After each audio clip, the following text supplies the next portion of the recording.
بسم اللہ الرحمن الرحیم. ڈیئر اسٹوڈنٹس، آج کی پوئم کراسنگ دا بار. یہ پوئم لکھی ہے الفریڈ لارڈ ٹینیسن نے.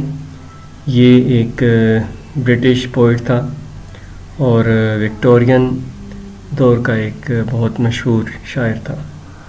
یہ پوئم لکھی گئی 1889 میں اور اس کو ایلیجی بھی کہتے ہیں. ایلیجی ELEGY.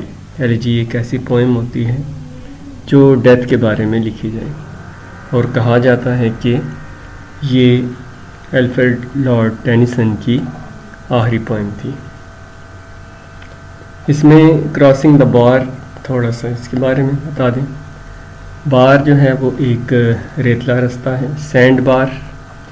سمندر کے کنارے ایک ایسا رستہ جس سے آگے کھلا سمندر آ جاتا ہے، اور اس کی سٹارٹنگ اب ہم اس کی کرتے ہیں. سن سیٹ اینڈ ایوننگ سٹار. میں تھوڑی سی اس کی آپ کو ڈیٹیلز بھی بتاتا جاؤں گا ساتھ ساتھ تاکہ سمجھنے میں آسانی رہے. سن سیٹ، غروب آفتاب، مطلب کہ زندگی کا جو سورج ہے وہ ڈوب رہا ہے. مین اس کو ہم کہیں گے اپروچنگ ڈیتھ، کہ موت آ چکی ہے، آ رہی ہے. اینڈ ایوننگ سٹار، شام کا ستارہ. غروب آفتاب اور شام کا ستارہ. شام کا ستارہ جو ہے اس کو ہوپ بھی کہہ سکتے ہیں کہ وہ مرنے والا ہے اور اس کو امید بھی ہے.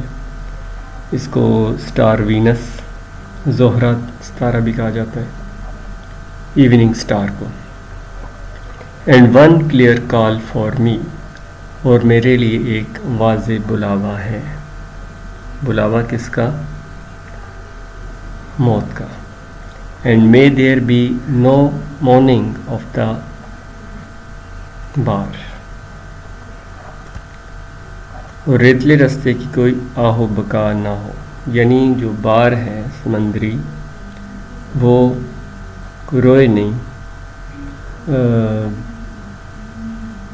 پریشان نہ ہو. When I put out to sea, کہ جب میں پٹ آؤٹ یہ ایک فریزل ورب ہے. پٹ آؤٹ کا مطلب جانا، ٹو سی، جب میں سمندر کی طرف جاتا ہوں. But such a tied as moving seems asleep، جو لہر جو جیسے سوئی ہوئی تھی، سو رہی تھی. To full of sound and foam, آواز اور جھاگ سے بہت بھری ہوئی ہے. وہ لہریں جو سو رہی تھی اب اس میں شور بھی ہے اور اس میں جھاگ بھی ہے. When that which drew from out the boundless deep، جب وہ بے حد گہرائی سے باہر نکلا تھا. وہی لہر شاعر کہتا ہے کہ یہ گہرائی سے باہر نکلی تھی. ٹرن اگین ہوم، دوبارہ گھر مڑتا ہے. یعنی وہی لہر جو ہے وہ دوبارہ واپس چلی جائے گی. گہرائی سے نکلی اور گہرائی میں واپس چلی گئی.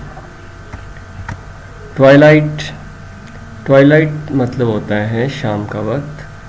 اینڈ ایوننگ بیل، اور شام کی گھنٹی، یعنی چرچ کی جو گھنٹی ہے وہ شام کو انگلش میں ڈسک بھی کہتے ہیں، DUSK. And after that the dark, اور اس کے بعد مکمل اندھیرا. And may there be no sadness of farewell.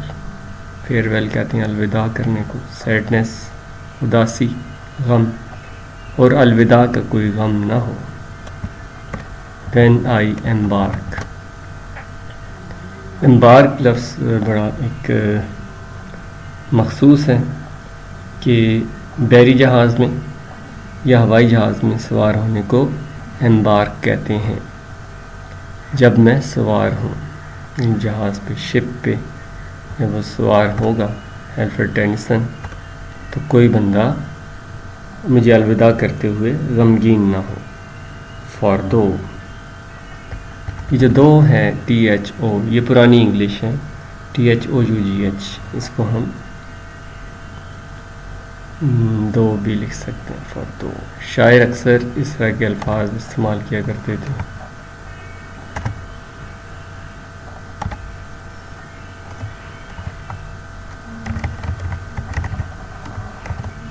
دو کو ہم ایسے لکھیں گے.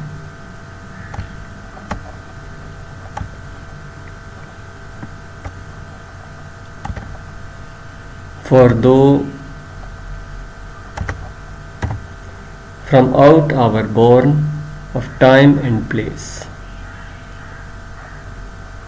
For though اگرچہ from out our born. born کا مطلب ہوتا ہے limitations یا باؤنڈری. اردو میں کہیں گے تو حد، باؤنڈری. تو جب اس کا ہم بامحاورہ اردو میں ترجمہ کریں گے، وقت اور جگہ کی پابندی نہیں. وہاں وقت اور جگہ کی پابندی نہیں. The flood may bear me far. Flood کہتے ہیں سیلاب کو، بھاڑ کو. سیلاب مجھے بہت دور لے جا سکتا ہے. فلڈ میں bear me far بہت دور لے جا سکتا ہے. I hope to see my pilot face to face. میں اپنے پائلٹ کو آمنے سامنے دیکھنے کی امید کرتا ہوں. پائلٹ سے یہاں میٹافر پائلٹ استعمال ہوا ہے. پائلٹ سے مراد گاڈ ہے. When I have crossed the bar. Cross کو اس کی پاسٹ پارٹیسپل بنایا گیا ہے. کراس پار کرنا. جب میں بار کو پار کرتا ہوں. بار کا مطلب ہے سینڈ بار، ریت کا رستہ. تو اگر آپ کو یہ پسند آئے تو آپ اس کو لازمی لائک کریں. اگر پسند نہ آئے تو آپ مجھے بتائیں کہ اس میں کون سی چیز ایسی ہے جو آپ کو سمجھ نہیں آئی. Thanks for watching.